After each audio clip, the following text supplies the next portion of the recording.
నమస్తే welcome to RJ live news. Suryapet జిల్లా గరిడేపల్లి మండలం అగ్రహారం కుతుబ్షాపురం గ్రామంలో దేవమాత మహోత్సవాన్ని క్రైస్తవ సహోదరి సహోదరులు అధిక సంఖ్యలో పాల్గొని మేరీ మాతను పూజించి గత సంవత్సరం నుంచి గ్రామాన్నంతా చల్లగా కాచి కాపాడినందుకు దేవత మాతకు కృతజ్ఞతలు తెలిపారు. ఇటీ మహోత్సవానికి వివిధ ప్రాంతాల నుండి అనేక మంది క్రైస్తవులు వచ్చి పూజ కార్యక్రమాల్లో భక్తి శ్రద్ధలతో పాల్గొన్నారు.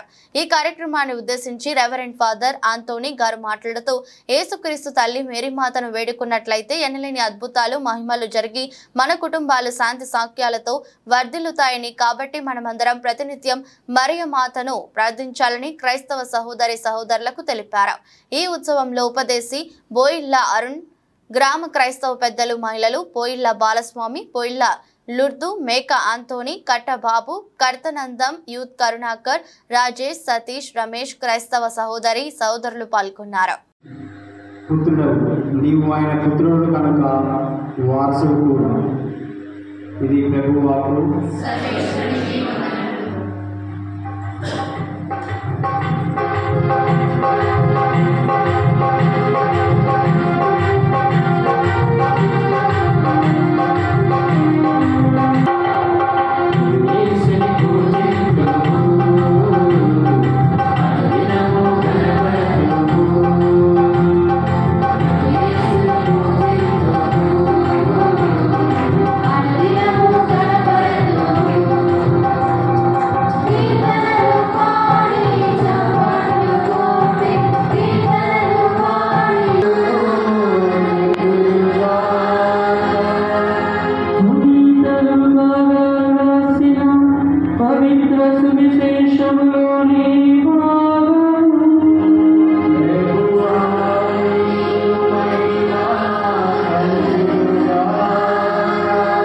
వచనములు 16 నుంచి 20 వరకు.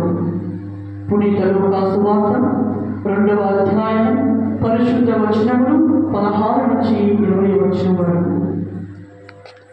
వారు వెంటనే వెళ్ళి మరియమ్మను, యోసేపును ప్రతిలో వరటి ఉన్న శిశువును కనుగొనేది.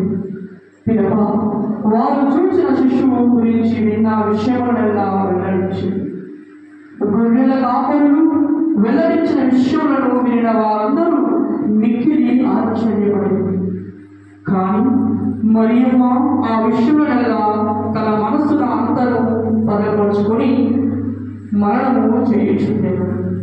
గొర్రెల కాపరులు తమతో చెప్పబడినట్లు తాము వినిన వారిని, చూచిన వారిని గురించి దేవుని వైపులను శ్లాఘించుచు తిరిగిపోయి